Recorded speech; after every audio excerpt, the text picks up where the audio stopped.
আমার নবী আমাকে শিক্ষা দিয়েছেন হাজারো আঘাত তোমার উপর আসবে, তোমাকে সবর করতে হবে, ধৈর্য ধরতে হবে, প্রয়োজন যখনই হবে তখনই নামবা।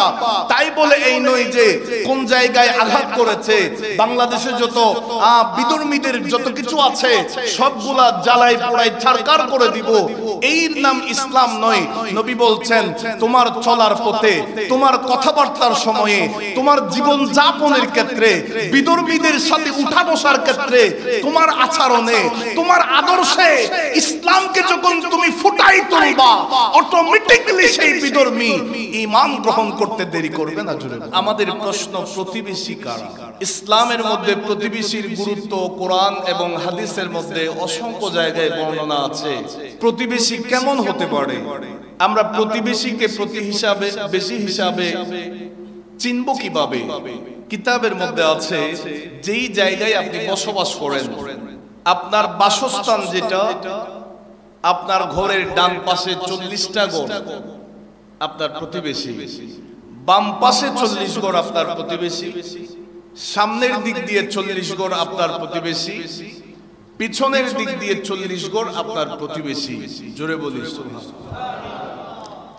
এখন আসুন, আপনি চাকরি করেন, অফিসে থাকেন, সেখানে আপনার কলিগ যারা আছে তারা আপনার প্রতিবেশী। ব্যবসা বাণিজ্য করেন, আশপাশের যেই সমস্ত ব্যবসায়ী যারা আছে এরা আপনার প্রতিবেশী। আপনি দুপুরবেলা খেলার মাঠে যান, সেখানেও আপনার অনেক বন্ধু বান্ধব আছে, ইসলাম বলছে তারাও আপনার প্রতিবেশী। যাদের সাথে আপনি উঠা বসা করেন, চলাফেরা করেন, এরা সব আপনার প্রতিবেশী। এদের সাথে সুন্দর আচরণ করা, এটা কোরআনুল কারীমের নির্দেশনা। জোরে বলি সুবহানাল্লাহ। এখন আসুন, প্রতিবেশী কয় প্রকারের? কিতাবে আছে প্রতিবেশীর প্রকার হচ্ছে 3টা। প্রথম নাম্বার প্রতিবেশী, আপনার কোনো আত্মীয়তার সম্পর্ক নাই, আবার মুসলমানও না, হিন্দু। আমরা যখন ইন্ডিয়ার বিভিন্ন জায়গায় গিয়েছি আল্লাহর ওলিদের মাজার জিয়ারতে, আমরা দেখছি ওলি আল্লাহদের মাজারের পাশাপাশি অনেক বিধর্মীদের বাড়িঘর, অনেক মুসলমান বিধর্মীদের ভিতরে থাকে, আবার অনেক মুসলমান এলাকায় বিধর্মী থাকে, এই ধরনের দেখা যায়। ইসলাম বলছে আত্মীয়তার সম্পর্ক নাই আপনার সাথে, ধর্মের কোনো সম্পর্ক নাই আপনার সাথে, তবে আপনার পাশেই তার ঘর হওয়াতে সে আপনার প্রতিবেশী হয়ে গেছে, প্রতিবেশীর একটা কানেকশন আপনার সাথে হয়ে গেছে। সুতরাং তার হক অবশ্যই আদায় করতে হবে, তার সাথে সুন্দর আচরণ করতে হবে, সেই প্রতিবেশী আপনার কাছে হক পাবে। জোরে বলি সুবহানাল্লাহ। দ্বিতীয় নম্বর যে প্রকার, আত্মীয়তার সম্পর্ক নাই তবে মুসলমান, সে আপনার কাছে 2টা হক পাবে। একত হচ্ছে মুসলিম হিসাবে, দ্বিতীয়ত হচ্ছে আপনার প্রতিবেশী হিসাবে। আর তৃতীয় নম্বর যে প্রতিবেশীর প্রকার, ইসলাম বলছে আপনার সাথে আত্মীয়তার সম্পর্ক আছে, আবার সে আপনার মুসলমান ভাই, আবার প্রতিবেশী, সে আপনার কাছে 3টা হক পাবে। একটা হচ্ছে আত্মীয়তার সম্পর্কের কারণে, দ্বিতীয় হক হচ্ছে মুসলমানিত্বের কারণে, তৃতীয় নাম্বার হক হচ্ছে প্রতিবেশীর কারণে। রাসূল করিম সাল্লাল্লাহু আলাইহি ওয়াসাল্লাম বলেন 3 দিক দিয়ে যেই প্রতিবেশীর আপনার সাথে কানেক্টেড, সেটাই হচ্ছে আপনার সর্বোত্তম প্রতিবেশী। জোরে বলি সুবহানাল্লাহ। এখন আসুন, রাসূল করিম সাল্লাল্লাহু আলাইহি ওয়াসাল্লামের একটা হাদিস, যেটা সহিহ ইবনে খুজাইমা 2539 নম্বর হাদিস, আন আব্দুল্লাহ ইবনে আমর রাদিয়াল্লাহু তাআলা আনিন নবী সাল্লাল্লাহু আলাইহি ওয়াসাল্লাম قال, রাসূল করিম সাল্লাল্লাহু আলাইহি ওয়াসাল্লাম ইরশাদ করেন, খায়রুল আসহাবি ইনদাল্লাহ খায়রুহুম লিসাহিবি। আল্লাহর নবী বলেন, যে নিজের বন্ধু বান্ধবের কাছে, নিজের প্রতিবেশী, নিজের কাছের মানুষের কাছে যে উত্তম, সেই মানুষটা আল্লাহর কাছে উত্তম। অর্থাৎ যে তার সঙ্গী সাথীদের মাঝে ভালো, আমার নবী বলেন সে আল্লাহর কাছেও ভালো। এরপরে আমার নবী কি বলেন, ওয়া খায়রুল জিরানি ইনদাল্লাহ খায়রুহুম লিজারি। আল্লাহর নবী সরকারে দো আলম সাল্লাল্লাহু আলাইহি ওয়াসাল্লাম বলেন যে নিজের প্রতিবেশীর কাছে, নিজের প্রতিবেশীর দৃষ্টিতে যে ভালো মানুষ, আমার নবী বলেন সে আল্লাহর কাছে সর্বোত্তম প্রতিবেশী। জোরে বলি সুবহানাল্লাহ। অর্থাৎ আপনি যেখানে বসবাস করেন না কেন, যেখানে আপনি চাকরির সুবাদে গেলেন, আপনি যেখানেই যান না কেন, যেখানেই থাকেন না কেন, আপনার একটা এমন ভাবে মানুষের সাথে আচার আচরণ করতে হবে, আপনার জীবনটাকে এমন ভাবে পরিচালনা করতে হবে, আপনি সবার মাঝে, সবাই যখন আপনাকে ভালো বলবে, আমার নবী বলেন আল্লাহর কাছেও ভালো হয়ে যাবে। আবার ওই ভালো নয়, ভিতরে একটা রূপ ধারণ করলাম, আবার মানুষের মাঝে আমি সিম্পেথি পাওয়ার জন্য আমার বাহ্যিক আরেকটা রূপ ধারণ করলাম। ইসলাম বলছে সেই ভালো নয়। এই ধরনের ভালো যারা আছে এগুলারে মুনাফিক বলা হয়। নাউজুবিল্লাহ। আরেকটু জোরে বলেন, মনোযোগ। এখন আসুন আরেকটা হাদিস শরীফের দিকে যাই, যে হাদিসটা মুসলিম শরীফের ৭৩ নম্বর হাদিস। আন আবি হুরায়রা রাদিয়াল্লাহু তাআলা আন্না রাসূলুল্লাহ সাল্লাল্লাহু আলাইহি ওয়াসাল্লাম قال, আমার নবী বলেন লা ইয়াদখুলুল জান্নাতা, ওই ব্যক্তি জান্নাতে যেতে পারবে না, জান্নাতে প্রবেশ করতে পারবে না। মান লা ইয়ামানু জারুহু বাওয়াইকা, আল্লাহর নবী বলেন যার কাছ থেকে যার প্রতিবেশী নিরাপদ নয় সেই মানুষ কখনো জান্নাতে যাবে না। আরেকটু জোরে বলেন। বর্তমানে কিন্তু অনেক জায়গায় আমরা দেখছি, অনেক জায়গায় আমরা দেখছি, এমনও সময় অনেকে আমাদেরকে বলে, এমন পরিস্থিতির মধ্যে মানুষ সম্মুখীন যে বলে যে আগে তাদের জামানা ছিল, এখন আমাদের জামানা, সুতরাং তাদেরকে বাড়িঘরে থাকতে দিব না। এই ধরনের ঘটনা অহরহর আমাদের বাংলাদেশে হচ্ছে কিনা। অথচ আমার নবী বলেন এখানে রাজনৈতিক ইস্যুর বিষয়ে নয়, আপনি ইসলামকে নিয়ে চিন্তা করবেন। ইসলাম আমাকে কিভাবে জীবন যাপন করতে বলছে, ইসলাম আমাকে কিভাবে আমার জীবনটাকে পরিচালনা করতে বলছে। আমার নবী বলেন তোমার প্রতিবেশী, যেখানে বিধর্মীদের হকের কথা বলছে ইসলাম, যেখানে বলছে হোক সে হিন্দু, হোক সে খ্রিস্টান, যেই ধর্মের হোক না কেন, তোমার পাশাপাশি থাকার কারণে সে তোমার প্রতিবেশী হয়ে গেছে, সে যদি তোমার কাছ থেকে নিরাপদ থাকতে না পারে, আমার নবী বলেন সেই মানুষের ঈমান থাকবে না। কথা বলেন ঠিক না?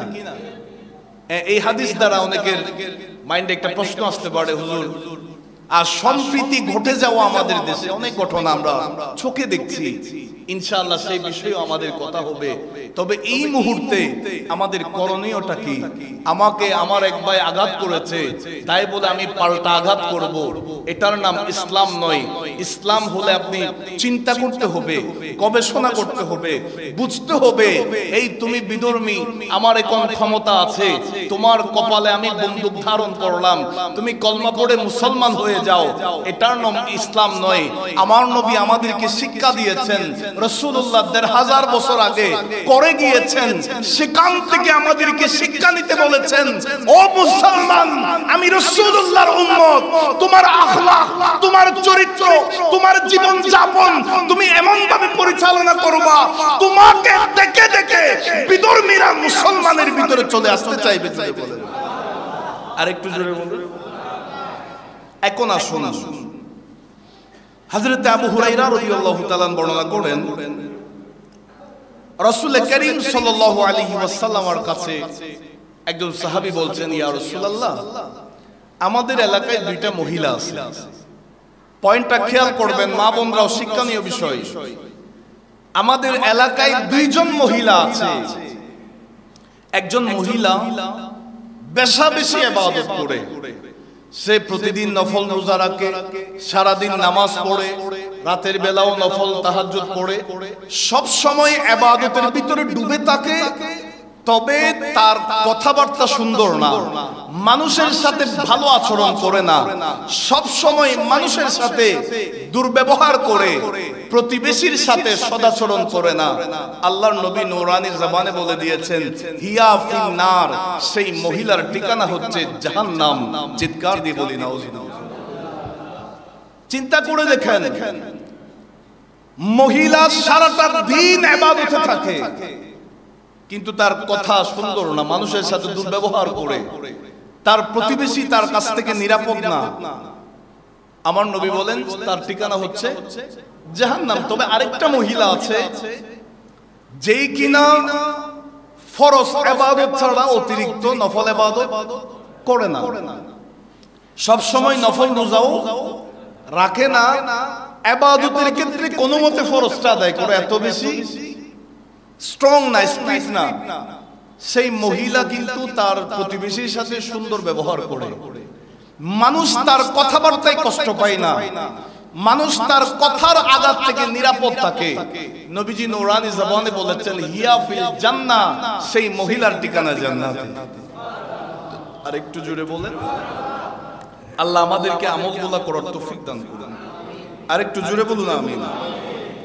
আল্লাহর নবীর একটা হাদিস শরীফ থেকে আমাদের অত্যন্ত খুব ইম্পর্টেন্ট কিছু শিক্ষা আছে। রাসূল করিম সাল্লাল্লাহু আলাইহি ওয়াসাল্লাম বলেন সিল, তুমি তার সাথে সম্পর্ক করো, মান কাতাআতা, যে তোমার সাথে সম্পর্ক ছিন্ন করেছে। সুবহানাল্লাহ বলেন। পয়েন্টটা খেয়াল করেন, নবীজি বলেছেন আমরা তো আত্মীয়তার সম্পর্ক ছিন্ন করে ফেলি, আমরা দাওয়াত দিছি সে আসে নাই, সুতরাং তাদের দাওয়াতে আমিও যাব না, এই ধরনের মাইন্ডসেট আমরা আমাদের ভিতরে তৈরি করে ফেলি। আর আমার নবী বলেন তোমার সাথে সে সম্পর্ক ছিন্ন করেছে, সম্পর্ক রাখে নাই, নবী বলেন তুমি তার সাথে সম্পর্ক রাখো। এরপরে বলেন ওয়াফু, তাকে ক্ষমা করে দাও, মাফ করে দাও, আম্মান যালামাকা, যে তোমার উপর জুলুম করেছে। সুবহানাল্লাহ বলেন। যে তোমার সাথে জুলুম করেছে, অত্যাচার নিপীড়নে তোমাকে ভাসিয়েছে, আমার নবী বলেন তোমার উপর জুলুম করলেও তুমি তাকে আল্লাহর ওয়াস্তে মাফ করে দাও। এটার নাম ইসলাম। এরপর আমার নবী বলেন ওয়া আহসিন, তুমি তার সাথে সুন্দর আচরণ করো, ভালো ব্যবহার করো, সদাচরণ করো, ইলা মান আসা ইলাইকা, যে তোমার প্রতি খারাপ আচরণ করেছে, তোমার সাথে দুর্ব্যবহার করেছে, তার পাওয়ার থাকা সময় তোমার সাথে ভালো আচরণ করে নাই, কষ্ট দিয়েছে, আমার নবী বলেন তুমি তার সাথে কষ্ট দিও না, থাকে তার সাথে খারাপ আচরণ করো না। এটার নাম হচ্ছে ইসলাম। আল্লাহ আমাদেরকে বোঝার তৌফিক দান করুন। আরেকটু জোরে বলেন। যারা মক্কা শরীফে গিয়েছেন অনেকেই দেখেছেন রাসূল করিম সাল্লাল্লাহু আলাইহি ওয়াসাল্লাম যখন ইবাদতের জন্য খানায়ে কাবাতে যেতেন, আমার নবী যাওয়ার পথে একজন দুষ্ট বুড়ি, এগুলা শিক্ষা প্রতিষ্ঠানের বইয়ের মধ্যে গল্প আকারে দিয়েছে, এখন আছে কিনা জানি না, কারণ আমাদের দেশের শিক্ষাঙ্গনের যে পরিস্থিতি, ওই দুষ্ট বুড়ি প্রত্যেকদিন রাতের বেলা কাঠা বিছিয়ে দিত রাস্তায়। রাসূল করিম সাল্লাল্লাহু আলাইহি ওয়াসাল্লাম ফজরের নামাজ আদায় করতে যখন যেতেন, যাওয়ার পথে যেন কাঠায় আঘাত করে আমার নবী যেন কষ্ট পায়, সেই দুষ্ট বুড়ি এটা খুশি হতো, দূর থেকে দেখে দেখে হাসতো। আমার নবী প্রতিদিন কাঠা সরিয়ে মসজিদে যেতেন নামাজ পড়ার জন্য। হঠাৎ করে একদিন রাস্তায় কোনো কাটা নাই, রাসূল করিম সাল্লাল্লাহু আলাইহি ওয়াসাল্লাম চলে গেলেন, নামাজ আদায় করলেন। দ্বিতীয় দিন দেখা যায় রাস্তায় কোনো কাটা নাই। এইভাবে যখন 2-3 দিন 4-5 দিন হয়ে গেল, রাসূল করিম সাল্লাল্লাহু আলাইহি ওয়াসাল্লাম চিন্তা করলেন যেই বুড়ি মহিলা আমার হাঁটার পথে যে কাঠা পুঁতে রাখতো, সেই মহিলা দেখছি 2-3 দিন ধরে কোনো খবর নাই, রাস্তায় কাটা নাই। নবীজি সাহাবীদেরকে বলেন একটু খবর নিয়ে দেখো এই বুড়ি মহিলার কি অবস্থা, বাড়ি কোথায়। রাসূল করিম সাল্লাল্লাহু আলাইহি ওয়াসাল্লামকে সেই ঘরটা দেখিয়ে দিয়েছেন। আমার নবী কামলিওয়ালা নবী সেই বুড়ির ঘরের মধ্যে ঢুকেছেন, দেখলেন সেই বিধর্মী বুড়ি মহিলা বিছানার মধ্যে পড়ে আছে। তার দেখাশোনা করার মতো, সেবা যত্ন করার মতো কেউ নাই। রাসূল আরবি সাল্লাল্লাহু আলাইহি ওয়াসাল্লাম নিজেই ওই বুড়ি মহিলার খেদমতে নিয়োজিত ছিলেন। একদিন, 2 দিন, 3 দিন এইভাবে লাগাতার 4-5 দিন খেদমত করতে করতে সেই জরাক্রান্ত মহিলাটা সুস্থ হয়ে গেছে। আমার নবীকে জিজ্ঞাসা করলেন, ও মক্কার যুবক, আপনি আপনার মতো ভালো মানুষ তো আমি দেখছি না, আপনার মতো আপন আমার তো আর কেউ নাই। আপনি আমার সেই কঠিন সময়ে যেই খেদমত করেছেন, আজকে আমি মৃত অবস্থা থেকে বেঁচে ফিরলাম। তবে আপনাকে একটা পরামর্শ দিচ্ছি, এই মক্কা শরীফের মধ্যে মুহাম্মদ সাল্লাল্লাহু আলাইহি ওয়াসাল্লাম নামে এক যুবক, যেই কিনা নতুন ধর্ম ইসলামের প্রচার প্রসার করছে, আপনি তার থেকে একটু বাঁচি থাকবেন। কারণ বাপদাদার ধর্ম না ছেড়ে তার ধর্মে আবার ঝুঁকে যাবেন। আমি আপনাকে একটু সতর্ক করে দিচ্ছি। জোরে বলি সুবহানাল্লাহ, আরো জোরে বলেন। আল্লাহর নবী নূরানি জবানে বলছেন, ও মা, আপনি যেই মুহাম্মাদের কথা বলছেন, যেই যুবকের হুঁশিয়ারি আমাকে সতর্ক করছেন, ও মা, আমি তো সেই মুহাম্মদ সাল্লাল্লাহু আলাইহি ওয়াসাল্লাম আল্লাহর শর্ত ধর্ম নিয়ে আমি এই দুনিয়ার জমিনে একজন নবী হয়ে প্রেরিত হয়েছি। এই বুড়ি মহিলা তো আশ্চর্য হয়ে গেছে, অবাক হয়ে গেল। হায় হায়, আমি মানুষের কথা কি শুনলাম, আমি তো ভুল শুনেছি। আমি সেই মুহাম্মদ সাল্লাল্লাহু আলাইহি ওয়াসাল্লামকে দিনের পর দিন তার পথে কাঁটা বিছিয়ে কষ্ট দিয়েছি। ও আল্লাহর নবী আর রাসূলুল্লাহ, আপনি আমাকে ক্ষমা করে দিবেন। আমি আর দেরি করতে চাই না, আপনার নূরানি জবানে কলমা পড়ে মুসলমান হয়ে যাব। জোরে বলুন। তৎক্ষণাৎ ইসলাম কবুল করেছেন। সেই বুড়ি মহিলা এখনো সেই নিদর্শন আছে। সেই বুড়ি মহিলার ঘর দেখা যায়। একটু চিন্তা করেন, আমাদের নবী আমাদেরকে কি শিক্ষা দিয়েছেন, ইসলাম আমাদেরকে কি শিক্ষা দিয়েছেন। হ্যাঁ, বিধর্মীরা আমাদের মসজিদে আঘাত করেছে, তাই বলে আমরা বিধর্মীদের উপাসনালয় জ্বালায় দিব, এটার নাম ইসলাম নয়। বিধর্মীরা আমাদেরকে আঘাত করেছে, তাই বলে আমার পাশের ঘরের যে বিধর্মী, আমার পার্শ্ববর্তী যে প্রতিবেশী, তার ঘর বাড়ি আমি জ্বালাই পোড়াই দিব, এটার নাম ইসলাম নয়, এটার নাম জিহাদ নয়। মুসলমান, একটু ঠান্ডা মাথায় চিন্তা করবেন। আপনাকে বুঝতে হবে, আমার নবী আমাকে শিক্ষা দিয়েছেন, হাজারো আঘাত তোমার উপর আসবে, তোমাকে সবর করতে হবে, ধৈর্য ধরতে হবে, প্রয়োজন যখনই হবে তখনই নামবা। তাই বলে এই নয় যে কোন জায়গায় আঘাত করেছে, বাংলাদেশে যত বিধর্মীদের যত কিছু আছে সবগুলা জ্বালাই পোড়াই ছারকার করে দিব, এর নাম ইসলাম নয়। নবী বলছেন, তোমার চলার পথে, তোমার কথাবার্তার সময়ে, তোমার জীবন যাপনের ক্ষেত্রে, বিধর্মীদের সাথে উঠা বসার ক্ষেত্রে, তোমার আচরণে, তোমার আদর্শে ইসলামকে যখন তুমি ফুটাই তুলবা, অটোমেটিক্যালি সেই বিধর্মী ঈমান গ্রহণ করতে দেরি করবে না। জোরে বলুন, আরেকটু জোরে বলেন। আল্লাহ আমাদেরকে বোঝার তৌফিক দান করুন। আরেকটু জোরে বলেন আমাদের। মনোযোগ। বাংলাদেশে ঘটে যাওয়া অনেক কিছু আমরা দেখেছি। এই মসজিদে বাইতুল কুদস দারুল হুদা দরবার শরীফের মধ্যে আমি অনেক কথা বলেছি। গত 3 মাসের মধ্যে আমাদের বাংলাদেশে এমনও নজির আমরা দেখেছি, ওলি আল্লাহদের মাজারে হামলা করেছে। কথা বলেন ঠিক কি না? আপনারাই বলবেন।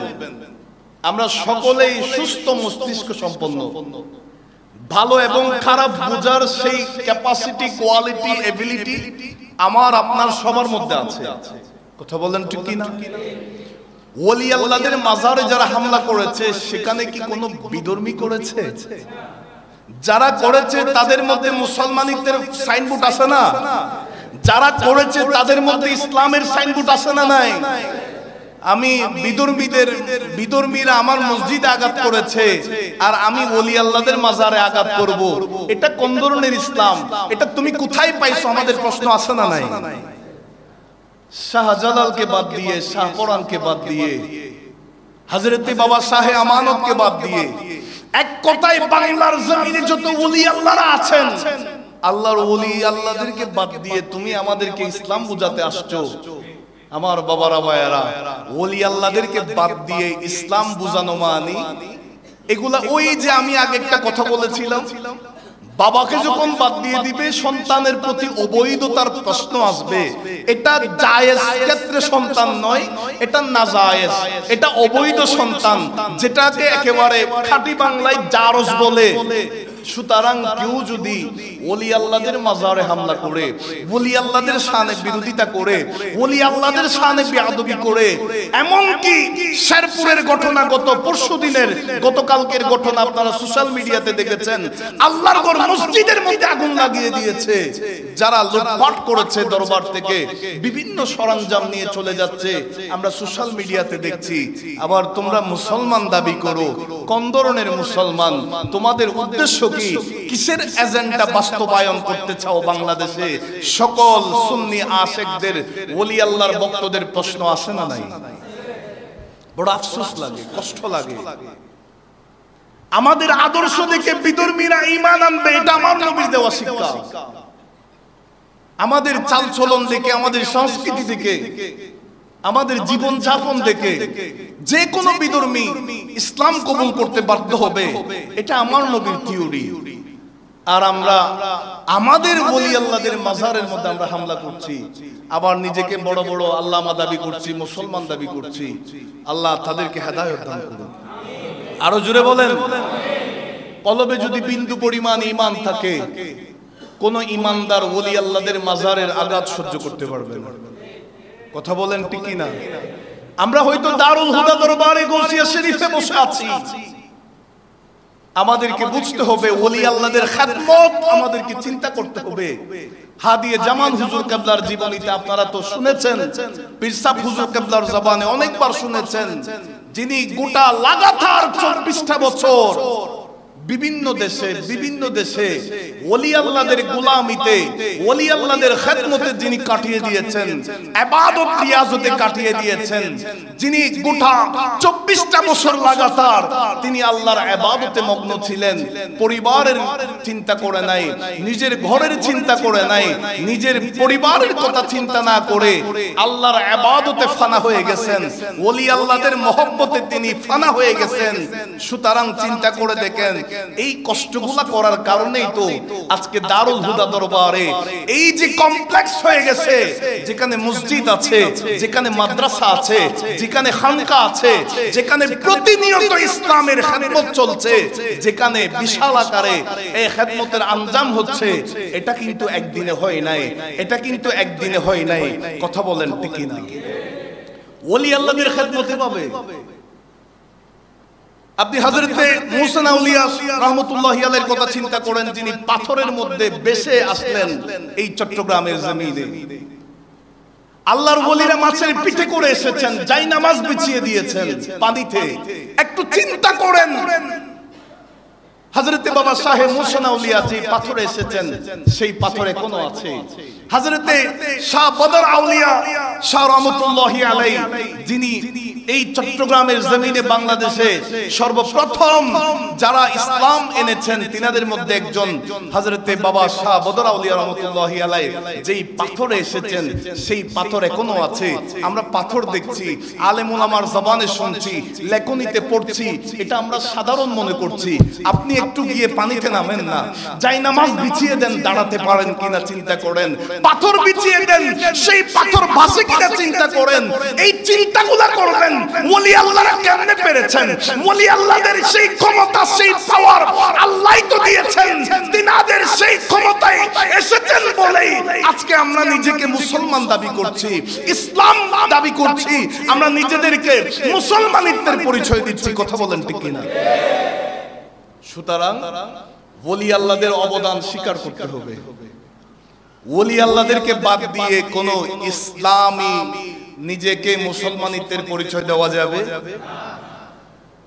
আপনি কোন একটা অপসংস্কৃতি দেখছেন, আপনার চোখে কোন একটা বন্দামি দেখছেন মাজারে, তাই বলে তো আল্লাহর ওলির দোষারোপ করা লাগবে না। আপনি কোন একটা সমস্যা দেখছেন, সমস্যা শুধু এখানে নয়, আপনাদের ভিতরেও আছে। তো সুতরাং এই সমস্যাটা কিভাবে সমাধান করবেন এটা না চিন্তা করবেন, ওলি আল্লাহদের মাজারের মধ্যে আঘাত করবেন, এই সাহস আপনাকে কে দিয়েছেন? আল্লাহ বলেন আমার ওলি আল্লাহদের সাথে বেয়াদবি করো, আমি আল্লাহর সাথে যুদ্ধ ঘোষণা করেছো, আসো মোকাবেলা করো। কথা বলেন ঠিক কিনা? আল্লাহ আমাদেরকে বুঝার তৌফিক দান করুন। শুন, প্রতিবেশী সম্পর্কে আরেকটা কথা বলি। রাসূল করিম সাল্লাল্লাহু আলাইহি ওয়াসাল্লামের হাদিস আল মুআজামুল কবীর 751 নম্বর হাদিস, মা আমানা বি মান বাতা শাবআনান ওয়া জারুহু জাইউন ইলা জানবিহি ওয়া হুয়া ইয়ালামু বিহি। আল্লাহর নবী সরকারে দু আলম সাল্লাল্লাহু আলাইহি ওয়াসাল্লাম বলেন যে ওই ব্যক্তি মুমিন নয়, ঈমানদার নয়, যে পেট ভরে খায় অথচ তার জানামতে তার পাশের প্রতিবেশী উপোস আছে। পয়েন্টটা খেয়াল করবেন। আমার নবী বলেন ওই ব্যক্তি ঈমানদার নয়। আপনি ভালো আছেন, আপনি পরিবার নিয়ে ভালো করে খাচ্ছেন, সময় কাটাচ্ছেন, উপভোগ করছেন, আর আপনার পাশের প্রতিবেশী অনাহারে কষ্ট পাচ্ছে, দিনের পর দিন অনাহারে কাটাচ্ছে, কষ্টের মধ্যে জীবন যাপন করছে। আমার নবী বলেন তুমি এখনো ঈমানদার হইতে পারো নাই। আগে প্রতিবেশীর খোঁজ খবর নাও, আগে প্রতিবেশীর দেখভাল করো, আগে প্রতিবেশীর দেখাশোনা করো, তখনই তুমি পরিপূর্ণ ঈমানদার হতে পারবে। জোরে বলি সুবহানাল্লাহ। আল্লাহ আমাদেরকে আমল করার তৌফিক দান করুন। হযরত আব্দুল্লাহ ইবনে মুবারক রাদিয়াল্লাহু তাআলা গিয়েছেন কাবা শরীফে হজ করার জন্য। কিতাবের মধ্যে পেলাম খানায়ে কাবা তাওয়াফ করার পরে তিনি একটু করে একটা জায়গায় রেস্ট নিচ্ছেন খানায়ে কাবা চত্বরের মধ্যে। হঠাৎ করে তিনি নয় গুম নয় চেতন মাঝামাঝি জায়গায় নিদ্রান্বিত অবস্থায় তিনি আছেন, যেটাকে তন্দ্রা বলে, জিমানির মধ্যে আছেন, ঘুম নয়।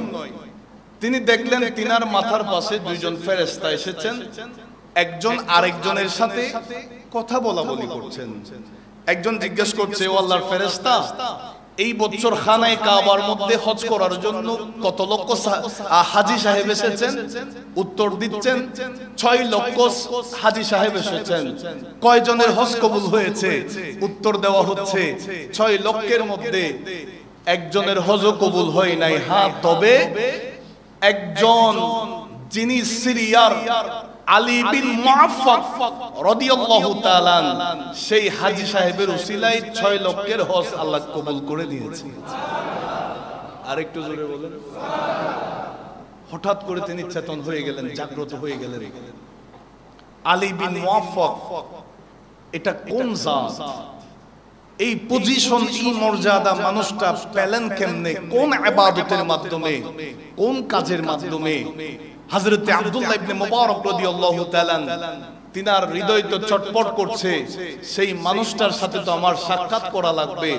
সিরিয়ার জমিনের কথা বলেছে, এবার হজ কমপ্লিট হয়ে গেলে আমি আর আমার এলাকায় যাব না, ঘরে যাব না, আমি সুদূর সিরিয়ায় চলে যাব, সেই মানুষটার সাথে সাক্ষাৎ করে আসবে।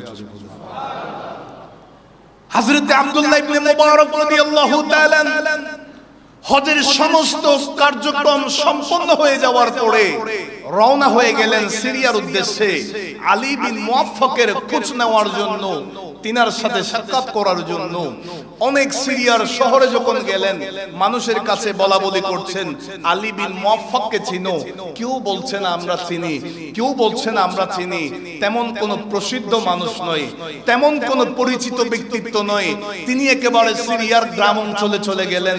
গ্রাম অঞ্চলে একদিন দুই দিন এইভাবে খোঁজ খবর নিতে নিতে একটা বাজারের মধ্যে একজন মানুষ বলছে, হ্যাঁ আলী বিন মুআফফাককে তো চিনি, তিনি আমার আমাদের বাজারে তার দোকান আছে, তিনি জুতা সেলাইয়ের কাজ করে হযরত আলী বিন মুওয়াফফাকের খবর নিয়ে তিনার ঘরে চলে গেলেন। আলী বিন মুওয়াফফাকের দরজায় করাঘাত করা মাত্র হযরত আব্দুল্লাহ ইবনে মুবারক সালাম দিলেন, জিজ্ঞাসা করলেন আপনি কি আলী বিন মুওয়াফফাক? তিনি বলছেন হ্যাঁ আলী, আমি আলী বিন মুওয়াফফাক। আপনাকে জিজ্ঞাসা করলেন, আলী বিন মুওয়াফফাককে জিজ্ঞেস করলেন আপনার পরিচয় কি? তিনি বলছেন আমি আব্দুল্লাহ ইবনে মুবারক। হযরত আলী বিন মুওয়াফফাক বলছেন আপনি কি ওই আব্দুল্লাহ ইবনে মুবারক জিনার জন্য মানুষ একটুখানি দেখা করার জন্য পাগল হয়ে যায়? হযরত আব্দুল্লাহ ইবনে মুবারক বলেন হ্যাঁ আমি আব্দুল্লাহ ইবনে মুবারক। তিনি তো পাগল হয়ে গেছেন, আশ্চর্য হয়ে গেলেন, আপনি আমার এই গরিবের দুয়ারে কেমনে আসলেন? চিৎকার দিয়ে বলি সুবহানাল্লাহ। আরেকটু হযরত আলী বিন মুওয়াফফাককে জিজ্ঞেস করলেন ও আব্দুল্লাহ ইবনে মুবারক, আপনি আমি যা জিজ্ঞেস করব আপনি আমাকে সত্যি করে বলবেন। আমি এই বছর হজ করার জন্য গিয়েছি, খানায়ে কাবার চত্বরে ফেরেশতা বলাবলি করছে, আমি শুনলাম দেখলাম 6 লক্ষ হাজী সাহেবের হজ সিরিয়ার আলী বিন মুওয়াফফাকের উসিলায় আল্লাহ কবুল করছে। একটু জোরে বলুন না, এটা কেমনে হইল? কিভাবে হয়েছে? এমন কি করলেন? আল্লাহ যে আপনার উপর বেশি খুশি হয়ে গেছে। এই কথা যখন বলছেন হযরত আলী বিন মুওয়াফফাকের চোখের পানি চলে আসছে, চোখের পানি ফেলে ফেলে তিনি বলছেন ওগো আব্দুল্লাহ ইবনে মুবারক রাদিয়াল্লাহু তাআলা, আমি তেমন কোনো বড় আবেদ নই, বেশি ইবাদতি নই, সমাজের মধ্যে আমি মুচির কাজ করি, আমি সাধারণ একজন মানুষ, দরিদ্র একজন মানুষ, তবে আমার ভিতরে মদিনাওয়ালা রাসূলের প্রেম আছে, আমার ভিতরে খানায়ে কাবা দেখার সেই আকুতি, সেই আকাঙ্ক্ষা আছে, আমার ভিতরে রিয়াদুল জান্নাত দেখার জন্য সেই আকাঙ্ক্ষা নিয়ে আমি বসে আছি। আমি মনে মনে ঠিক করলাম হজে যাওয়ার জন্য বড় পয়সাওয়ালা হওয়া লাগে না, হজে যাওয়ার জন্য বড় ধনাঢ্য ব্যক্তি হওয়া লাগবে না, অন্তরে যদি রাসূলুল্লাহর মহব্বত থাকে অটোমেটিকলি মদিনাতুল মুনাওয়ারা দেখা হয়ে যায়। আমি মনে মনে ইরাদা করলাম আজকে থেকে আমি দিনের বেলায়ও কাজ করব, রাতের বেলায়ও কাজ করব, দিনের বেলা যা ইনকাম করব এগুলা দিয়ে সংসার চালাবো, আর রাতের পালা যেগুলো আমি ইনকাম করব সেগুলা আল্লাহ রাসূলের রওজা দেখার জন্য আমি একটা জায়গায় সঞ্চয় করব, জমা করব। এইভাবে করতে করতে করতে করতে বছরের পর বছর যেতে যেতে যেতে আমার 300 দিরহাম জমা হয়ে গেছে। আমি মনে একটা খুশি হয়ে গেলাম, সাহস করলাম এই বছর আমি হজে যাব। সব কিছু কমপ্লিট হয়ে গেছে, কাফেলার সাথে আমার সব কিছু কথাবার্তা হয়ে গেছে। যেই দিন রাতের বেলা, সকাল বেলা আমি বের হব, তার আগের দিন রাতের বেলা আমার ঘরে বিবি আছেন, বিবি তো গর্ভবতী অবস্থায় আছেন, স্বামীকে বলছেন ও আমার প্রাণের স্বামী আলী বিন মুওয়াফফাক, আপনার আগত সন্তান তো আমার পেটের মধ্যে আছে, কাল সকালে তো আপনি চলে যাবেন খানায়ে কাবার উদ্দেশ্যে। স্বামী গো, আমার মন চাচ্ছে এখন একটু মাংস খাওয়ার জন্য বড় ইচ্ছা করছে, আপনি পারলে আমাকে একটু গোশত রান্না করে খাওয়ান না। আলী বিন মুওয়াফফাক চিন্তা করলেন রাতের বেলা মাংস কোথায় পাবো? তিনার ঘ্রাণ এসেছে, পার্শ্ববর্তী এক প্রতিবেশীর ঘরের মধ্যে মাংস রান্না হচ্ছে, সেই সুঘ্রাণ যখন নাকে এসেছে একটা পেয়ালা নিয়ে ওই প্রতিবেশীর দরজায় করাঘাত করেছে। কে আছেন? প্রতিবেশী বের হয়েছে, আপনাদের ঘরে হয়তো আজকে মাংস রান্না হয়েছে, আমাদেরকে একটু দেন না, পরবর্তীতে দিয়ে দিব। ওই প্রতিবেশী বলছে ও আলী বিন মুওয়াফফাক, যেই মাংস আমাদের চুলায় রান্না হয়েছে সেটা আমাদের জন্য হালাল, আপনার জন্য হারাম। জুড়ে বলিস, আরেকটু জুড়ে বল। আপনি মুসলমান, আমিও মুসলমান, শরীয়তের মধ্যে আমার জন্য যা হালাল আপনার জন্য হালাল, আমার জন্য যা হারাম আপনার জন্য হারাম। আপনি এটা কি বললেন? আমাদের জন্য হালাল, আপনার জন্য হারাম। হযরত আলী বিন মুওয়াফফাক রাদিয়াল্লাহু তাআলা মনে মনে চিন্তা করলেন এখানে কোনো ঘটনা ঘটতেছে, রহস্য জানা লাগবে। জিজ্ঞাসা করলেন কি হয়েছে? যেই মাংস রান্না করা হয়েছে আপনাদের জন্য হালাল, আমাদের জন্য হারাম, এটা এমন কি হয়েছে? হযরত আলী বিন মুওয়াফফাককে ওই প্রতিবেশী বলছে, তিনি তার করুণ কাহিনী যখন ব্যক্ত করছেন আলী বিন মুওয়াফফাক আশ্চর্য হয়ে গেলেন। বলছেন আজকে গত প্রায় 1 সপ্তাহ ধরে আমাদের ঘরের মধ্যে চুলা জ্বলছে না, না, কোনো রান্না বান্না হচ্ছে না, ছোট্ট ছোট্ট মাসুম বাচ্চাগুলা অনাহারে কষ্ট পাচ্ছে, দিনের পর দিন কাটাচ্ছি। আমি আজকে আর না পারতে গড়ে কোনো ইনকাম সোর্স নাই, আমি রাস্তা দিয়ে বের হয়ে গেলাম, বনের পাশে একটা মৃত জন্তু মরা পড়ে আছে, আমি সেই জন্তু থেকে সামান্য কিছু গোশত আমি কেটে আমাদের ঘরে রান্না করছি, কারণ জীবন বাঁচানোর ক্ষেত্রে হারাম অন্তত একটু খেলেও শরীয়তের মধ্যে বাধা নাই। সেই কারণে বলেছি এই রান্না করা মাংস আমাদের জন্য হালাল, আপনার জন্য হারাম। চিৎকার দিয়ে বলি সুবহানাল্লাহ। হযরতে আলী বিন মুওয়াফফাক করে গেলেন, আর এক সেকেন্ড তো দেরি করেন নাই। মনে মনে চিন্তা করছেন, আমার প্রতিবেশী কষ্টের মধ্যে আছে, আর আমি সকালবেলা চলে যাব হজ করার জন্য। আমার প্রতিবেশী অনাহারা আছে, আমি সকালবেলা বের হয়ে যাব হজ করার জন্য। হাসরের ময়দানে আল্লাহর আদালতে যদি আমাকে প্রশ্ন করা হয়, ও আলী বিন মুওয়াফফাক, তোমার প্রতিবেশী এত কষ্ট পেয়েছে, এত কষ্টের মধ্যে দিন কাটিয়েছে, কি করেছো, কি অবদান রেখেছো, কি সাহায্য করেছো, আমি কি জবাব দেব? আলী বিন মুওয়াফফাক আর চিন্তা করেন নাই, 300 দিরহামগুলা সবগুলা ওই অসহায় প্রতিবেশীকে দান করে দিলেন। তিনি বাড়ি থেকে অন্য জায়গায় চলে গেলেন। যতদিন পর্যন্ত হজের সময় গিয়েছে ততদিন পরে আবার ঘরে আসলেন। ঘরে আসার পরে হাজী সাহেবরা যখন সিরিয়ার জমিনে কাফেলাগুলা যখন মক্কা থেকে এখানে হাজির হচ্ছে, একজন আসছে আলী বিন মুওয়াফফাকের সাথে সাক্ষাৎ করছে। ওগো আলী বিন মুওয়াফফাক, আপনার সাথে তো জমজম কূপের পাশে আমার সাক্ষাৎ হয়েছে। আরেকজন এসে বলে, ও আলী বিন মুওয়াফফাক, আপনার সাথে আমার দেখা হয়েছে উহুদের ময়দানে। আরেকজন বলে, আপনার সাথে আমার দেখা হয়েছে বদরের ময়দানে। আরেকজন বলে, গারে হেরার মধ্যে ওঠার সময় দেখা হয়েছে। এইভাবে বলতে বলতে আরেকজন হাজী সাহেব বলে, ও আলী বিন মুওয়াফফাক, দুইজন একসাথে মদিনা ওয়ালা রাসূলের জিয়ারত করছি। এই থলেটা তো আপনি আমাকে রাখতে দিয়েছিলেন, এটা নিয়ে যান নাই কেন? আপনার আমানতগুলো দেওয়ার জন্য চলে এসেছি। জুড়ে বলুন, আরো জুড়ে বলেন। আলী বিন মুওয়াফফাক তো তিনি অবাক হয়ে গেলেন, আশ্চর্য হয়ে গেলেন। আমি তো এই বছর খানায়ে কাবায় যাই নাই, মদিনায় যাই নাই, আমি হজে যাওয়ার কথা ছিল, যাই নাই, সেই টাকাগুলো প্রতিবেশীকে দান করে দিয়েছি। সেই রাতের বেলা আমার নবী, কামলিওয়ালা নবী, সেই জুতা সেলাই করা, সেই মুছি, সেই দরিদ্র ব্যক্তির ঘরের মধ্যে কামলিওয়ালা নবী হাজির হয়ে গেলেন। আরেকটু জুড়ে বলেন। এখান থেকে আমাদের শিক্ষা, কে বড় পয়সাওয়ালা সেটা দেখার বিষয় নয়, কে বড় ধনাঢ্য ব্যক্তি সেটা দেখার বিষয় নয়, কে বড় পাওয়ারফুল সেটা দেখার বিষয় নয়, কার কি আছে, কে বড় ইবাদতি, কে বেশি নামাজি সেটা বিষয় নয়, কার অন্তরে রাসূলুল্লাহর মহব্বত আছে।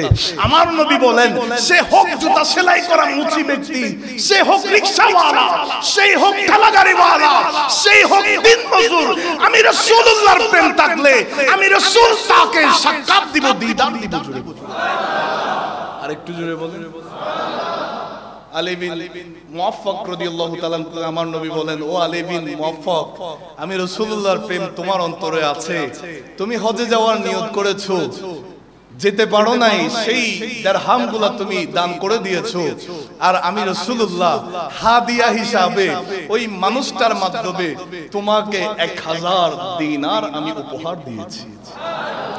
শুধু তা নয়, আল্লাহ তো তোমার হজ কবুল করেছে, তোমার উসিলায় 6 লক্ষ হাজী সাহেবের হজ আল্লাহ কবুল করে নিয়েছে। সুতরাং এখান থেকে আমাদের বুঝতে হবে, পয়েন্টটা, আমাদের শিক্ষাটা গ্রহণ করতে হবে। প্রতিবেশীকে ইম্পর্টেন্স মনে করার দরকার আছে না নাই? হক সে বিধর্মী, মুসলমান না হোক, কোনো অসুবিধা নাই, আমার প্রতিবেশী। ইসলাম আমাকে শিক্ষা দিচ্ছে প্রতিবেশীর হক অবশ্যই আদায় করতে হবে। কথা বলেন ঠিক কিনা? লাস্ট আমি রাসূলুল্লাহর হাদিস থেকে 10টা হক সম্পর্কে বলছি, একেবারে মনোযোগ, কয়েক মিনিটের মধ্যে। আমার নবী বলেন, আপনার প্রতিবেশী অভাবের মধ্যে পড়েছে, কোন সময় সমস্যায় পড়েছে, আপনি তাকে কর্জ দিবেন। কর্জ চাইলে কর্জ দেওয়াটা আপনার সামর্থ্য অনুযায়ী কর্জ দেওয়াটা প্রতিবেশীর হক। দ্বিতীয় নাম্বার, দাওয়াত দিলে দাওয়াতে যেতে হবে, সে গরিব হোক সে পয়সাওয়ালা হোক, দাওয়াত দিলে দাওয়াতে যেতে হবে, এটা প্রতিবেশীর হক। তৃতীয় নাম্বার, অসুস্থ হলে সেবা করতে হবে, হোক সে বিধর্মী হোক আপনার ধর্মের, সে যদি অসুস্থ অবস্থায় যায় তার দেখাশোনা করতে হবে, সেটা তার হক। এরপরে 4 নম্বরে, যদি মুসিবতে পড়ে সাহায্য করা লাগবে। 5 নম্বরে, বিপদে যখন পড়বে তার বিপদ দেখে হাসাহাসি নয়, তাকে সান্ত্বনা দেওয়া লাগবে, এটা তার হক। 6 নম্বরে, যদি সে ভালো কাজ করে সেই প্রতিবেশীর আপনি প্রশংসা করবেন, হিংসা নয়, নিন্দা নয়, সমালোচনা নয়, ভালো কাজের প্রশংসা করা, এটা প্রতিবেশীর হক। এরপরে আমার নবী বলেন 7 নম্বরে, প্রতিবেশী মারা গেলে তার জানাজায় উপস্থিত হওয়া, শরীক হওয়া, এটা প্রতিবেশীর হক। 8 নম্বরে, সে যদি কোথাও যায় অথবা বিদেশ সফরে যায়, আপনাকে বলে যায়, তার ঘরবাড়ি পরিবার পরিজনের দেখভাল করা, তাদের খোঁজ খবর নেওয়া, তাদের খবরাখবর রাখা, এটা প্রতিবেশীর হক। আমার নবী বলেন 9 নম্বরে, যদি ঘরের মধ্যে ভালো কোনো রান্না হয়, সেই রান্নার খুশবু যেন কোনো অভাবী প্রতিবেশীর নাকে গিয়ে গ্রানটা পেয়ে যেন কষ্ট না পায়। যদি পারেন ভালো রান্না করেছেন, প্রতিবেশীকে কিছুটা খাওয়ানোর চেষ্টা করবেন, এটা প্রতিবেশীর হক। 10 নম্বরে নবীজি বলেন, যদি আপনার জায়গাও আপনি বিশাল দালান করতে চাচ্ছেন, পাশে প্রতিবেশীর ঘর আছে, একেবারে নিচু ঘর, বেড়ার ঘর, আপনি বিল্ডিং বানাতে চাচ্ছেন, নবী বলেন উঁচু দালান করতে চাইলেও প্রতিবেশীকে খুশি রেখে করো। জোরে বলি আল্লাহ আমাদেরকে বুঝার তৌফিক দান। আর একটু জোরে বলেন।